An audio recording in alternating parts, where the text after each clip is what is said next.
أعوذ بالله من الشيطان الرجيم. بسم الله الرحمن الرحيم. الحمد لله رب العالمين الرحمن الرحيم مالك يوم الدين. إياك نعبد وإياك نستعين. اهدنا الصراط المستقيم صراط الذين أنعمت عليهم غير المغضوب عليهم ولا الضالين. صدق الله العلي العظيم. وترجمة دلومرني آيات الحمد لله رب العالمين دا غسما تحت النظم ترجمه خصوصي و خودلته یو سوال ورجدي غفات سوال دادي د طالبانو سر په خلاصيج په دې خبره کې دای چې ځینې خلک نورم په کوس یو الله دی یو ما سوا الله دی. د الله عز وجل ما سوا نو څوک دي حتی د الله عرش کرسی ملائکه انبیاء اولیاء څه مخلوق د الله سما سوا دې عالم وای. نو د عالم څخه خو مفرد ده. نو خو دې سی به ویل چې الحمدلله حمدی الله لره کم الله رب العالمین چې دی رب د عالم دی. عالم بر د ګرد ما سوا د پاره استعمال دي عالمین جمع سمانه چې د عالمون دلته چیرې و خدای الله سما سوا نور ګرد عالم دی. نو د جمعیت څه ضرورت وایغه په دې کړی دي چې د عالم بیا په خپل ځان کې مختلف اجناس لري مختلف قسمونه لري. وس په د عالم کې وګوره یو مجردات هغه دي چې په سترګو نه معلومیږي لکه زموږ د منطقيونو پر مسلک د عقول عشره چې ورته وایي یا د مسلمانانو پر مسلک باندې چې دی چې دغه ملائکه دي چې په سترګو نه معلومیږي د سماده نه لري لکه موږ اگر چې اجسام لکیفه نورانیه خو دي. بل د مثال په تور د حیوانات عالم دی د ژوندۍ شیان دا به جلا عالم دی جلا جنس دی ګر سره. بل بیا جمادات بیا دغه د لکه د سرو زرو کان دي د سپینو زرو دی یاقوت دي زمرد دي لاجوار دي فلان دي مس دي وجړ دي دا غرونه دي ډبرې دي دا جماعت چې نغه ټیری شین کېدم نه لري نه روح لري. بل بیا نباتات لکه دا شنه شیان چې جنو وس ګوره درخت ته وګوره بیا د جوړنګانو ته وګوره شپږ رقم ده سره کم واښسته. نو نباتات یو عالم دي د حیوانات ژوندۍ شیان دا بل عالم دي د جمادات دا بل عالم دي مجردات بیا بل عالم دي مثلا ملائکه بل عالم دي جن بل دغه اجناس ته چې وګوره بارونو جمع کیږي کنه دا ګر په عالم کې درج و په دغه د پاره عالمین کړی چې د انسانانو وزین ته د ار جنس راسي چې د ګردو پرورنده او پالون کې الله دی. د عرب ترجمه خو مذکر و چې معنا پالون کې روزون کې هغه تربیت څه ته ویل کېده ول چې سړی خپل توجه یو شی ته متوجي کې په تدریج یو خپل کمال ته ورسي. علاوه دې ټول شیانو ته خپل توجه خپل اراده مبذوله کړې ده په تدریج خپل کمال ته رسي چې د دې لپاره کم کمال سته. وس د مثال په تور الله پاک و توت توجه اراده کړې ده چې د خپل کمال ته ورسي. نو دغه قدر کتاوه کمال دغه دي چې یو توت ورسي لکه اندوانه خدا د لپاره کمال نه دی یا چې خپل د لپاره څونه کمال دي چې هغه ځای ته ورسي. نو دغه سي اراده الله عز وجل ورتقي د عالمین د جمع وجه ده. پس راځي د بل آیت کریمه ته پس موږ چې ګور الحمدلله د دې د لپاره خو یو علت دغه سو دلیل دغه سو چې ته ولې الله ته حمد ویل بل چاته نه برل خو رب العالمین خدای د عالمینو پرورنده دی. بل څوک دې پیش چې زم د عالمینو پرورنده یو پلار بلا سپورت کې وای زم د خپل زوی پرورنده او من خپل د زوی پرورشت کړه بل عالم دا کوي د نور دنیا د خته نه کوي د خپل د زوی پرورشت دغه نه قدر ناقص دی چې پیدا کړی هم بل چا دي تا نه دی پیدا کړی. هغه غذا چې د فخلی کې هغه غذا هم تا ولا پیدا کړی دغه الله پیدا کړی. نو دا خو مازی په نامه تربیه ده. الله عز وجل دغه تربیه کوي چې د خاص سړي سره اړه نه لري د ګرد عالم سره اړه لري. او بل دا خلق هم دور کړی دی پیدا کړی هم دی او د دې شی تربیه چې په کې هغه اسباب هغه په خپل پیدا کړی دي. کله هیڅ خبره پوهیږي انسان الله پیدا کی د انسان چې په کوم شی روزنه کیږي خوراکه د چشنګ دی هوا ده او بده دغه قدم الله پیدا کړی برته ته مقرر کړی. موږ کده یو چا تربیه کو نه شی زما مخلوق دی او نه هغه اسباب چې د روزنه بکوم نه هغه زما مخلوق دی. نو زموږ تربیه مې په نامه تربیه ده. تربیه اصلي د الله عز وجل ده. نو الرحمن نو دوم دلیل دغه دی چې حمد الله لره ولې دی الرحمن الرحیم. الرحمن چې دی خدای مهربان دی بیخي لوی په دې دنیا کې هم پر مسلمان هم پر کافر. دغه نه غټ مهربانه پر دې دنیا بل نسته لکه څوک لکه الله عز وجل. نو ډېر لوی مهربان دی په دې دنیا کې هم پر مسلمان هم پر کافر. الرحیم چې دی مهربان دی په هغه دنیا کې پر مسلمان نه پر کافر. دا دواړه بل علت سو دوهم د دې دپاره چې د الله دپاره حمد ته ولې وایم په دغه وایم چې دی رحمان الرحیم دی. بل څوک ستد رحمان الرحیم بل څوک به رحیم پیدا سي. رحیم هغه به جزئي دوره کې د رحمت د الله رحمت ته وګوره. جنت خلقو ته ورکړي، حور او غلمان خلقو ته ورکړي. د حور او غلمان د بل چا په لاس کې دي چې چاته ورلره ورکړي چاته نشي ورکولی. نو بل دغسې کارونه الله کوي چې رحمان دی ډېر لوی رحم کوونکی په دې دنیا کې پر مسلمانو پر کافر پارکینو کې پر دواړو رقم رحمت را روان دی. الرحیم بل خدا دی چې دی لوی رحمت کوونکی دی په هغه دنیا کې پر مسلمان نه پر کافر. دغه دواړه دا چې سره جوړه کې بل علت ته دی چې موږ د الله حمد ځکه وایو د بل چا غیر نه وایو. مالک یوم الدین، مالک دی مالک دی خاوند دی یوم الدین د ورځې د جزا. دین جزا ته ویل کیږي. نو د قیامت ورځ چې دغه د جزا ورځ د خلکو ته د خپلو اعمالو جزا ورکول کیږي. نیکانو ته به پر نیکي جزا ورکول شي، بدانو ته به پر بدي باندې جزا ورلره ورکول شي. جزا خو در دغسې اندازې ده. پښتانه څنګه شوای وای په ورځ د محشر به د کلیو د ښکروري حساب لا وشي. کلیو ښکرور په وطن کې به ته چې هغه بزې لیدلي یوه ښکرونه لري میږ دغه رقمې چا ښکرونه پیدا کړي څوک یې نه لري. نو که موږ پیولي دا رقم په دا رښتیانه کې به موږ پیولي دا ښکروره به دی ظالم و چې اول ته به واښه ښکاره شوه. که به بله د مخ و دې به په اتش کې په ښکر داسې کړه ځان به ور د مخه کې دا د دې و دا به بل چا نه خوړ. بس بیا ژر ژر خوله پکې کې داسې کړه بیا بیا بل شي له ځای ته ځغستل. نو دا نورې خوارانې به عاجز وي په پسې به هغه د دې پس خورجې ته به ورتلې. دا رقم دغه حساب له الله عز وجل بیا کوي. مګر و د کلیو و د ښکروري و د حیواناتو ترمنځ چې حساب وسي بیا نو دوی ته جنت دوژخ نشته چې ظالمه دوژخ ته واچي یا بله جنت ته واچي. بیا بیرته ګرده خاورې کېږي. وایي د دغو حیواناتو حساب چې وسي د دوی د ظلم کسات سره وخېږي چې الله یې خاورې کړي. کافر دلته به راوایي یا لیتنی کنت ترابا کاش چې زم خاورې کړی وای. اوس خو زه مرګ نه لرم دوژخ کې به در څه وخته زه یم چې دغه د بزې په رقم ویلا شو د دا بل ظالم غوایي په رقم ویلا شو خو بیرته به خاورې سوی وای. دا قرآن کریم کې هلته په سورت عما یتساءلون کې راځي په پای کې چې یا لیتنی کنت ترابا.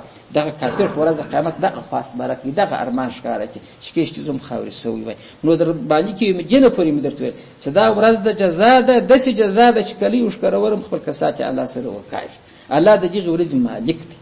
دا یې دریم دلیل سو پر دې خبره چې حمد ولې الله ته وایي وایم خو د هغې ورځې د جزا مالک دی نو بل نسته خود بیا حمدونه وایم چې هلته ښه راسره وکړي.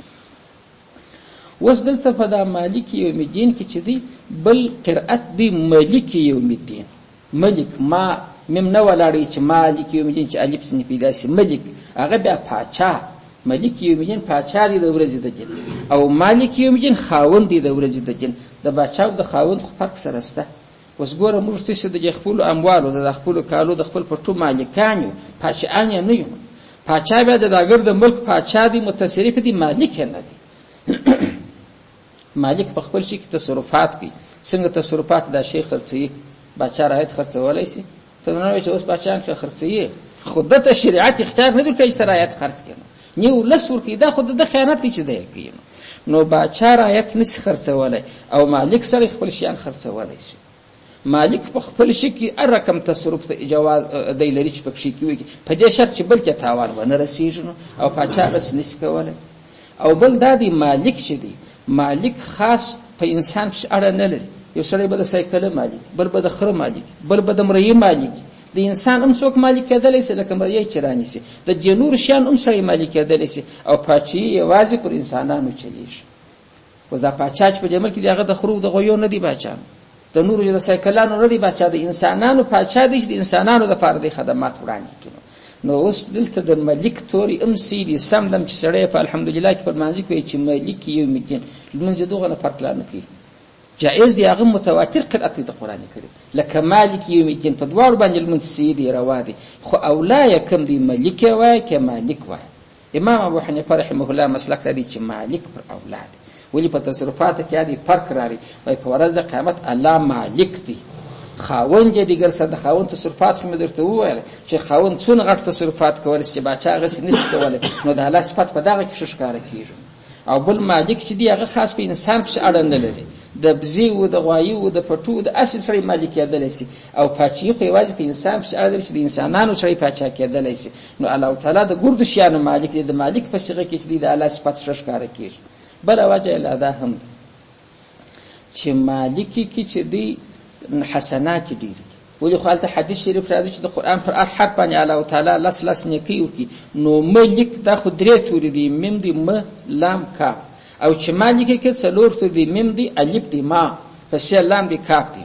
نو څلور توري کې څلوېښت نیکۍ په لاس راځي، او چې ملک کې خو درې نیکۍ په لاس راځي. دا بله وجه د اولویت او وجوه د اولویت نو در لسو پورې لا تفاسیرو بیان کړي، خو بس دا درې کافي دي. نو څنګه وجوه شوې؟ مالک په انسان پسې مختص نه دی، په نورو شیانو کې هم راځي. او مالک چې دی عام تصرفات په خپل ملک کولی شي، خرڅول یې رانیولی شي، پاچا هغسې نشي کولی. پاچا نه عام دی، پاچا د انسان دپاره د نورو شیانو پاچا نه وي. او بل پاچا خرڅولو رانیولو ته بدلون نشي کولی، مالک یې کولی شي. دا یې دوې وجې. درېیمه هغه د حسنې ده چې په دې کې حسنات یې ډېرې دي. مالک چې دی خاوند دی، ترجمه خو مو سره جلا کړئ انشاءالله. کې ملک وای بیا داسې مه وایه چې خاوند، بیا وایه چې دی پاچا دی، یو میلګین یې د ورځې د جزا او د قیامت. او چې مالک وایه دی خاوند دی د ورځې د جزا. دلته بیا سوال پکښې واردېږي. هغه سوال دا دی چې دا خدای پاک یوازې د قیامت د ورځې مالک دی، خو د نن ورځې هم مالک دی، د سبا ورځې هم مالک دی. ته ولې ولازم ولاړې د قیامت ورځې یاد دې کړه چې مالک یو میلګین دی، خاوند دی د ورځې د جزا. خو د دې نورو ټولو ورځو د ګرده زمانې مالک الله عز وجل. وایي د دې دوې وجې دي. یوه وجه دا ده چې هغه ورځ بیخي غټه 50,000 کاله ده. دا دنیا خو لا 50,000 کاله نه ده، 50,000 کاله چې هغه یوه ورځ ده. نو دغه نه غټه ورځ چې د هغې له الله مالک دی. دا کوچني کوچني ورځې دا 40 ساعته دا خپله پکښې کې راغلي چې دې خو مالک دی، چې مالک دی په طریقه اولاد ځینې معلومېږي. په دغه یې هغه غوره. بله وجه یې دا ده دوهمه چې په هغه ورځ داسې ناوره د پیښ کېږي، دا د قیامت ورځ چې ده، د اوله پیښه چې قیامت کېږي، دا دغونه غټ درز دی د دې جهان چې انسان یې تصور نشي کولی. زه تاسو ته یو لنډی قیاس وایم. دغونه که در شګه راواخله، که دا د ګوتې بند باره تا ته وایم چې ونیسه، دا به په یوه پلا دغه رقم کوې لکه وړو ورانجه دغسې میده که. نو دا به په څه شي وایې چې درته وایم چې بل ټک نه حساب دی په دغه یوه ټک بیا دغه رقم کوې لکه رانجه. نو خدای خبر ته څونه قدر یو د اوسپنې غټ ماټول ورته پیدا کړي چې باره چې نو عبس کېږي غونه درز به ورکوي چې دا کلي ګرده خبر کړي. نو چې دغه شګه ته میده یې دغه غټ درز غواړي. او الله عز وجل د قیامت په ورځ باندې څه چم کوي؟ وتكون الجبال كالعهن المنفوش. ټول غرونه به په یوه پلا دا رقم شي لکه شندل سوي وړي دی پر له هوا بسې لکه ګرځ. نو چې دونه شګه میده یې څنګه زور غواړي؟ دا دونه غرونه په یوه پلا، نو دا به څونه غټ ټک ودربي. د قیامت دغسې یو غټ تکان دی دغسې. نو چې دونه غټه پیښه کېږي، باره به نو د مثال په طور په دا پاچاهانو کې د دنیا کلینټن یې فرض کړه یا دغه بل اوس بلا دي، دا ټرمپ یې که څه دی، اوس خو دی شک کېږي د جهان باچا دی ځان بولي. یا یو بل دغسې باچا فرض کړه د مثال طور په دې مځکه کې چې متکبر دی، وایي زه باچا یم د جاله کې، زما د خبرې څه به څوک نه اوري. په دغه ورځ به د ده څه آی په خدای کې چون لا واوري شی لا نسته. نو چې دلته دا پاچاهان دلته شک کېږي، مجازي پاچاهان خو ستا سرونه یې نیولي، یو یې زه پاچا یم، یو یې د جاله کې زه پاچا یم. په هغه ورځ باندې چې دی نور پاچاهان ګرده ختمیږي. نو الله هغه ورځ چې یو پاچا سر نشي پورته کولی، په هغه ورځ هم زه مالک یم، هم زه ملک یم. کنې نن خو هم دی کېدای شي په سوال تاسې پوهېدلي وایاست چې خدای خو د ګردو ورځو پاچا دی، چې ولې ورځ د قیامت ورځې ته ځغلی. ما دوه جوابه درته وویل. یو دا دی چې هغه ورځ ډېره غټه د 50,000 کاله، نو چې د هغې لا پاچا دی، د دې کوچنیو ورځو پاچا دی چې پاچا دی، دا یو جواب. دوهم دا دی چې په دا نن ورځو کې خو لا نه کې پاچاهان ستا دلته یو وایي زه د دې شي مالک یم، بل وایي زه د دې شي پاچا یم، یو د ملوکیت نارې وایي د پاچاهۍ، بل د مالکیت نارې وایي دغه چې زه دونه بنګلې لرم، دونه مټران لرم، دونه جایداد لرم. په هغه ورځ چې دا ورځ پېښه چې داسې خطرناکه ورځ ده، یو لا بل نسته علاوه په هغه ورځ نو زه یم. او په حدیث کې هم دغسې راځي چې ټول شیان مړه شي، جهان خراب شي، یوازې الله پاتې شي. نه ملایکې، نه عرش، نه بل ټول شیان معدوم شي. الله باره وایي چې لمن الملک اليوم، نن نو پاچاهي د چا ده؟ هېڅوک جواب نشي ورکولی. خو نه عزرائیل سته، نه اسرافیل سته، نه بله ملکه سته، نه بله. د جواب څوک نه بره خپله وایي لله الواحد القهار. نن نو یوازې د هغه واحد ذات قهار پاچاهي ده. باره بیا وروسته نور شیان را ژوندي کېږي ګرده، باره حساب و کتاب سره شروع کېږي. نو دایم په دغه دا ورځ وایي خاصه کړه چې الله مالک دی د هغې ورځې د جزا. اوس 3 علته پرسول چې موږ د الله د پاره حمد په کوم دلیل؟ یو دلیل دا چې الله رب العالمین دی، بل رب العالمین نشته، بل رب العالمین نشته.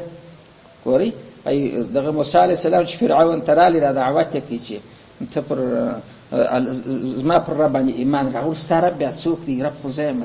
دی ول رب د اسمانو او د مځکو د جګر د جهان هغه دغه سره د جمعې ته خو اول رب ولاکه، بلکې یې نو خو یوازې به د مصر په ښار کې په تصرفات کوي، یا د هغه رب د پاره ایمان راوړ. نو دا یو دلیل. دوهم الرحمن الرحیم دی، په دغه باندې د رحمدونه دي ګرځي. دریم دلیل دا دی چې مالک یوم الدین. تر الرحمن پورې تفاسیر یې کیسه کوي، وایي وای الله چې رحمان دی په دې دنیا کې هم پر مسلمان هم پر کافر. د رحمتونه ګایګای د رحمت په صورت کې دي، ګای صورت سړی چې د غضب دی هغه رحمت دی، سړی چې د غضب دی هغه رحمت دی. د رحمت په صورت کې لکه پسرلی د بارانو ضرورت شو بارانونه وسی ګرد خلک ته بیا چې خوشالي و یار الله پاک شرحم را باندې وکي، ادا رحمت دی او صورت هم د رحمت دی. ګای صورت د رحمت نه دا ام الله رحمتونه کې لکه د مثال په تور یو نمونه وای چې د ذوالنون مصری رحمت الله علیه یو قصه کوي. یو بل بیا مولا علی قاری رحمت الله علیه کړه د په مرقات شریف کې د مشکات نو اول بزاد قرآن اعتراض د موسی علیه السلام او د خضر علیه السلام قصه. فقال الم اقل سفاره کې ګساده سفاره په دغه مسما د قال الم اقل ارګړي باغول ماته تنوي ماته تنوي چې کار مراله. هغه خضر علیه السلام د موسی علیه السلام سره مرګري دي. د خضر علیه السلام په نبوت کې اختلاف دی، ولایت د شک وتلی په نبوت کې اختلاف دی چې نبی وو کماز ولی وو، او د موسی علیه السلام نبوت خو د شک وتلی د ایمان جز دی. د موسی علیه السلام د انډیوالي چې سره کیږي د یو ته خدای یو څه علم درکړي دی وینا ولا د علم در سره دی. موسی علیه السلام خضر ته وای انډیوالي بسرو هغه ول چې کم کارونه کوم ته بیا صبر نه لري دول وجه نه لري ژغله نه درته کوم کوه. انا اول د بار چرال هغه دریاب ته کشتي و د مسکینانو خارکانو به مزدوري پر کول چې تا کېدل. خضر علیه السلام بار یو کې شاو تکاس په تخته ازن جلال خود بل مال ته تاوان ورس. موسی علیه السلام ورته سور شي چې تا واست څه چې وکړل مسکین در بدر سړی دی چې یو ماته کړ بردول ماته ته څو چې ما سره بزنه خو زه دغه کارونه کوم او کې برد شوای نشم اباس دول بر بیا ته بعد بیا زنه بس دا بلا بیا سره بلګیره و یو ځای را لاله یو الک دی الکوان جلن بیج سره یو الک دلته خضر علیه السلام برام بلکه لسکلن الک یو بل راچ پای کې الله د موسی علیه السلام بیا هغه دا ور سره شروع کړ چې تا دې څه کړو ستا د نفس مرګ نفس زکیه کښنه الک ورکې دی بر دور ته ما سره مرګری ته نشه کوله مر سره دا قال الم قلت ته ما نو او موسی علیه السلام بیا عذر وغوښتي چې بس دا پلا ملا پرېږدو خطا وته لمه بل پلا کې مې ترتور ستا په کار ما کار ودرلو دي بس مې جلا کړ هغه غړي مشبا. نو هغه دریم بار هغه چې کلی تراله جوال دی کور دی پر ځړېدو پر نړېدو باندې دی او اخر لګتی ور چې موږ ته اسی وژ مسافر خلک ګولا ډوډۍ راکغل ځا کاش کړل شل عربیان چې اړو موږ مړو. ابر موسی علیه السلام خو سید هغه خو ژغ نه وکي. خضر علیه السلام برای راسه دا جوال کور دی جوال برونه ورسم بیرته ورچو. د موسی علیه السلام داسې نه پس تنګ سو خو خیر او ګرخ تاسو جوال راون ور د پرتی کلی کې مازی مسافرین دي جوار وس جوړی تا دا. نو موسی علیه السلام برای ګلا ورته وکړه برل ګور دی دونه قدر چس چلوس خلک موږ یو ګولا ډوډۍ نیو وختل راي نه کړل او چاله د جوارونو ور جوړه. نو د بار ورته برل ما ته ویل چې زو تاند واجی نو سره کوله بردول دا چې سوي د دغه هغه حکمت راته بیان برل ګور هغه کشتي چې ما ته کړ هغه ظاهر خو غضب وو داخل ګو باندې چې ما وکي تاوان وو مگر خدا پاچا روانو د خلکو کشتي غصب وجه بیګارولې لکه د اوس حکومتونو چې د خلکو موټر بیګاری کشي دا مسکینانو چې ځنی بیګار کړي به ولې وای پښپوش په شامه ناس.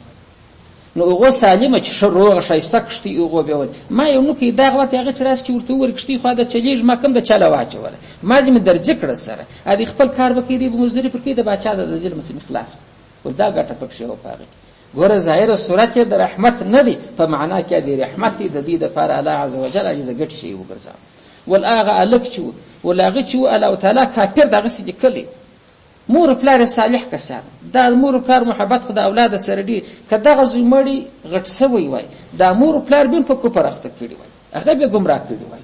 نو په دغه ما الله پاک بدی ته بل شنه کې بدلا ورکې نه کا اولاد باور کې دای ما وسله د مزګه د سره چپ چې مال شرع مور پلار خوندې اخو ګوره ظاهر خو دې کوم دي چې رحمت دی خو حلال کړي مګر پر مور او پلار رحمت وس کني مور او پلار نو څه بغیر کړي چې علي زما زوی حلال کړي هغه خو بدغه مګر فائدہ هغه چې دی د کفر خلاص کړي دا به د په خاطر دوی لا بار به جنس ولا جوال برل دا به اوسو اعتماد په دا کلی کې دغه جوال د دوی پلار دلته پټه خزانه شخه کړې ده چې معنا زکه مرسوم زمانان مې راغټ سپاره بیا وکړي وس کدان لري خزانه لڅدل کلی په خبره دي او ما وته دغه دی ونه راو کوم وجدل هم رغم نه وکي د جوال پر تیر کې د دوی د پر نو ظاهر خد بل جوال ونه راوي مګر په باطن کې د خلکو د پر رحمت سکه نس نو دا ګوره قرآني شی دی نو دا رحمت د الله عز وجل ګاګي په صورت کې د رحمت ګاګي صورت د رحمت نه سره چې غضب دی هغه په پای کې شو تمام شي نو وای خدای هغه را پیښه کې چې خیر مې پکشي کی ظاهر به زه شر برم چې خیر مې پکشي بس را پیښه کې چې ما ګټل پکشي کی وای یو چوکه زالګي په درخته کې درلود دا د چسلی را واره طلبات سره اریس بره چوکه خوار کې د زالګي څخه په आवाज او زالګي خاصه ادب لاره بره پر یو شاخ شه رسلی ختم وسول نو د چغو کې شکایت عبارت د الله څخه باندې ثبوت څخه شه نستله بره شروع وسول خپل شکایت کې چې الله پاک په خاصه مصر راټوله کړي کله استست مرغی زالي دغه د خاصه ډیره خاصه خورانو سره جمع کړي زما هزارو زحمت زما په مشوکه چې نه لاسونه ستنه بل څه یو رقم ذات می خپل ټاټو به جوړ ما کړی څه شي وچتا دونه غضب را باندې چې ما زالي خاصه کړل ستاره رقم چې کړل من وینو الله عز وجل وحی ورته وکړي تاسو بیا سترګې راوخی چې وحی دغه ته څنګه وکړي چې وکړه الله عز وجل په قران کریم کې وایي واوحى ربك الى النحل ان اتخذي من الجبال بيوتا ومن الشجر ومما يعرشون په سوره نحل کې تشبيهتم آیات الله امام مچمچي ته وحی وکړي مچمچي ته د څه د پاره سیمه ورته مال ته د خپل کورونه په غرو کې جوړاوه دا یو او بل په درختو کې جوړه د چرګنۍ چې دی دا چې دی اصل په کې باسي او بل په داخلو کې د خاشو چې دی مناګانی جوړ کړي دلته او بیا به هغه اصل باسي خلک به خوري په هغه کې به شفا د خلکو د پاره ګوره وحي مچمچي تم کې وحي معنا الهام پزړه کې ورواچي جبرائیل نور تراجر نو مچمچي ته کړي مرغی تم الهام الله عز وجل وکي چې ګوره ستا سره ما ډیر شو کړل پر تا باندې ما را روانه د درخت د بیخ ته خاصه درتلی په دغه غار کې خوړلې املا در باندې کوي ته وکیل ته خو نه خبره وي مسلې راواله زول زالګي مسله د لسکه د خدي به بچا په زالګي خو اسامه د خپل به جوړه نو کوست مار په نس کې وای دې بار شکر د چې یا الله پاک په دا شکایت مې منې سمات دا څه معلومه چې د زالګي خرابېده زما د لپاره خیر شو د زما د ژوند سبب نو ګوره ظاهر خدا وای دا پر ما رحمت نه دي زما کور را خراب کړي زما زالګي را خاصه کړ الله عز وجل ته ما د مرګ بچاو کړ د مرګ می حفاظت تر لره درکې دا ستاسو لپاره رحمت شو نو رحمتونه چې د الله عز وجل ګوره مال دغه چې ظاهر صورت غضب رحمت مولا قائل رحمت الله علیه چې کوم قصه راوړي هغه وای دوی ملکی یو ته صاعد وای بل ته هابط صاعد چې د دې خواخیج روان دي لوړیږي صعود د لوړې دوته کیږي هابط چې د اخر راکښته کیږي نو دلته په څو اسمان کې په مخه سره ورل یو د اخر روانه ده بل د دې خوا سلام علیکم جوړ په خیر لکه هغه انسانان چې چیرې ځي آیا ته چیرې تللې دا چې تللې دا ورته د دې سنا ولا د کار د پاره تللې ملاکم به وساورې دی و د خلکو هغه وای څنګه برای په دا یو منطقه کې دلته د الله عز وجل ولیو د کور بدون منور چې د اسمانه به معلومه دي د عبادت کوونکو خلکو کورونه د اسمانه لکستوري زلیج ملائکه پیژه د پلانې کور دی هغه د پلانې دی هغه د پلانې دی د څوک چې ګنايو کې سروزونه او بوتانې په کور کې هغه ظلمانی دی هغه نه زلیج ملائکه نه وي نو د ډیر ښه عبادت کا حالت د نزع او د زکندنی او مریدان درلود نو هرڅو کوشش کوي د خپل مشر لپاره د شیخ لپاره ستا چې شتا واکیر ته ماتوه انور ته جګړه د ستا چې شتا واکیر ستا چې شتا واکیر چې څوک ډیر ګرانی کې پلاری کې قریبي کې وروري هغه ته وغواړي چې شتا واکیر چې مرسته امرات ترسره دا شیخ باره ورته باره زما زیتون ته واکیر د زیتون کې خلکو په کتر کې به استعمالول یا به وړي په غوړ په ځین روایت کې عسل وای نو په داغه شهر کې چې و یو دکان دغه زیتون یا د عسل او بل نو انو هغه په واسطه د سی برابرول د ارمانی ورکشي الله عز وجل ز چابک واسور چې ورسره زیتون چپک هغه عسل چپک چې د ساکه په ونس وای نو زه خدای الله دې طرف امر سوي يم چې دا چپک مګر خو ولې د خدای د خو ارمانه پاتش حکمت پکې کې څه دی حکمت دا دی ظاهر خو ولې ته تابان ورسېدي نو خو هغه د زیتون غوښته عسل غوښته خو دې په نصیب نه نسولن نو خو کې الله تعالی عز وجل نه معنا لکه رحمت چې نه پر کړی مګر داغه کار په باطن کې رحمت وای دا ولی چې و د اولیاء هم خطا وی لري او اولیاء معصوم نه دي انبیا معصوم دي، ولیان هم خطاوي لري، ګناه وکړي. وایي د ده ګرده ګناه الله رژولي وې. اوس چې حالت د نزع او د زکندن راغلی، یوه ګناه پسې پاته ده، نو الله ول دی چې ما ته راشي برابر شرمېږي چې ګناه ورسره دا ګناه امر ورژه. نو څنګه ورژه چې ادی څه غواړي هغه نشي حاصل، هم ګناه پرژېږي. د مؤمن مسلمان ګناه په هر نه جوړي، په هر زحمت، په هر جغت الله ورژي. نو زه ورلم هغه مې چپا کړل. دا بل لازم دغه سناوله د کار ته روانم. څنګه ول په دا پلانې لکه کې بیا یو کافر دی، دا وس زکندنې مړ کېږي. د ده بیا هم ارمان دی د ماهي د غوښ په جا لکه کې بیا ماهی نسته. نو د ده ارمان چې دی دغه الله ورپوره کوي د څه دپاره؟ کافر چې مړ کېږي حسنات یې ټوله ضایع دي، خو ده حسنات یې کړي دي د ګردو بدله یې الله پر دې دنیا ورکړې ده. د کافرانو چې د نیکۍ کوي دي بدله یې الله د دې ورکوي، یو ځای پل جوړي، یو ځای اسپتال جوړي، بل څه کوي بل څه کوي. دا نو د ګرده بدله الله ورکړې ده، د یوې نیکۍ بدله یې پاته ده، هغه دغه د چې په دې ګرده علاقه کې ماهی ستانه د ده ارمان دی. نو الله زه امر کړم چې د لیرو دریابو څه ماهیان پسې واخم هغه د دې کلي رود کې ورولم، هغه ولیت یې ورله راولم، زه اوس ماهیان ورشړم دورې. نو ګوره دا بیا پر کافر باندې ظاهره خو رحمت دی، هدي د چې کوم ارمان الله ورپوره کوي پر دغه وخت، په باطن کې غضب دی. الله وایي چې د نیکۍ سره زما حضور ته راپېښ نه شي، ستا نیکي زما نه د خوښه، نیکر سره درڅخه غواړم. کېدای شي په دې مضمون تاسې پوهېدلي یاست.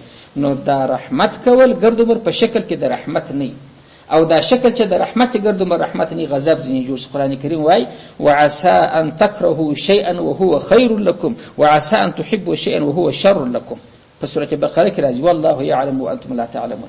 ډېر ځله یو شی تاسې ډېر بد ګڼئ، بد دې ځینې کېږي، الله وایي وهو خیر لكم، هغه ستا دپاره خیر سي، ستا دپاره ګټور سي. لکه د چغو کې زالګۍ دې خو بد وړله باره زما زالګۍ ولې خرابه کړه، الله وایي دا خیر دی ستاسې دپاره.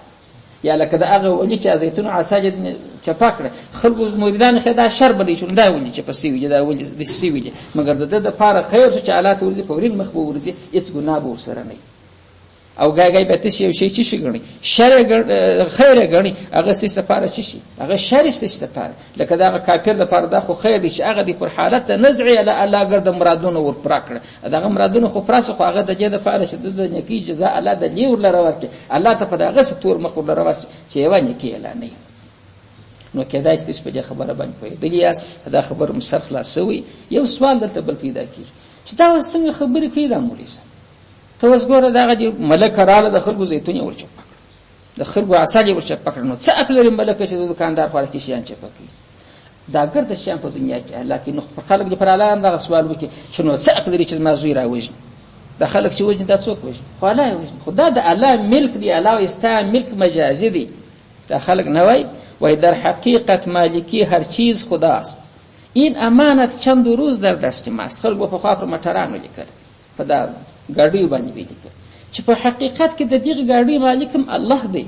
زما په لاس کې د یو څو ورځې امانت یې زه ځینې ځم، بیا به د بل په لاس کې، بیا به زه ځینې ځم، بیا به د بل په لاس کې. زموږ کورونه اوس دغه رقم دي، موږ امانتي لکه د کرایې زندګي پکښې کېږو چې دا مازدې ځینې وتړه سولې بلا جوړي دې پر ضد یو لکیپا زما زامن کوچنیان یو برنډه مې جوړول او دا دروازه دلته ورکړم کې الته دی به موري د ځای ته لاس وي دلته دروازه ورلره کوم ځای دلته نور کوم ما خپل غرض ما ځای دلته ورکو اخو سره دورس دا دروازه دلته ما دلته ورکو نو د مازګر د مازه وخت شو جګ مې لاسونه د خټ پرېول مازه تر لم دا بل ورته چې به الله د لیل مور سره وای چې دا مازه مړ سو په هغه غړي را وکړه دلته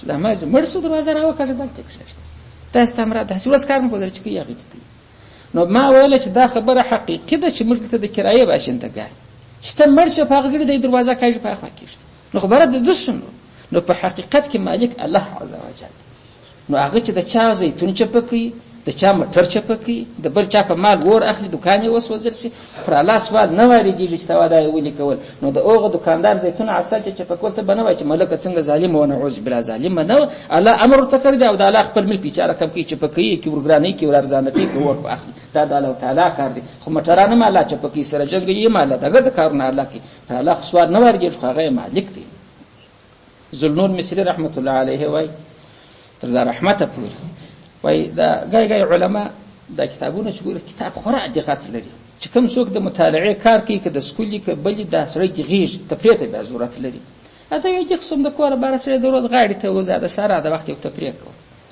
وای چې روان یو لړم دي چابک روان اخو دا اولیا او فکر دی د ډیر غټ شیخ دی ولی دی بر وخت متوجه سم دالته ګدر دی پر کشتیم خالق پریوزي لړم چابک روان دي چې رالی د رود پر غاړه باندې بیا چونګښه ناسته قرار شاته ور وخت چونګښه په وګټه سره بالا یو بازی شروع کړ سړی یو شی دی په خدای کده نه ولا د کار د چونګښ پر شاس پورې هغه به پر رود ته پری باس په کشتۍ کې زپسي وخت ادا چې اخوا ته وخت لړم تاسو بیا چابک روان الته یو درخت ته چې نږدې کېږم دا اخوا غټ اپی مار چې موږ ورته وایو دا مار چې ډېر غټي اپی څوک برا غوسونه بوي دا غوسونه د کسر نو دا را روان دي وس غواړي چې پر جذبان عمله وکړي لړم بیا چابک الا ګمارل چې ورغی د اپی مار سره په جنگ شو هغه اپی مار د مړ کړي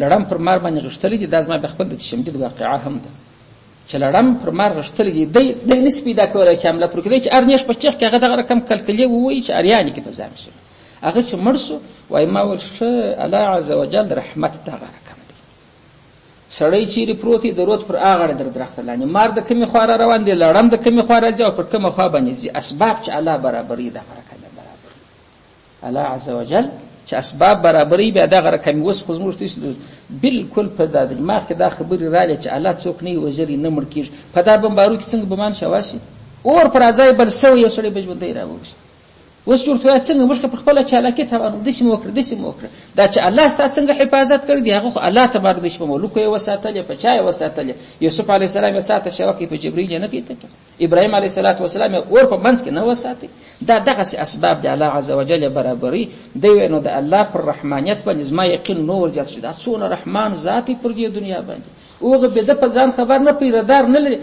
الله لړم ته پیردار کړی دا کبه ځای روان دي چې دشمن الته دی وښنه نو الله دغه سي رحمان نو دا د الله تعالی د حمد لپاره درې دلایل ته مش پیش کړو رب العالمین چې د رب د ټول مخلوقات دی او الرحمن الرحیم په دې دنیا کې پر مسلمان پر کافر رحمت کوونکی دی دا د رحمت واقعي الرحیم چې په هغه دنیا کې پر مسلمان رحمت کوونکی دی پر کافر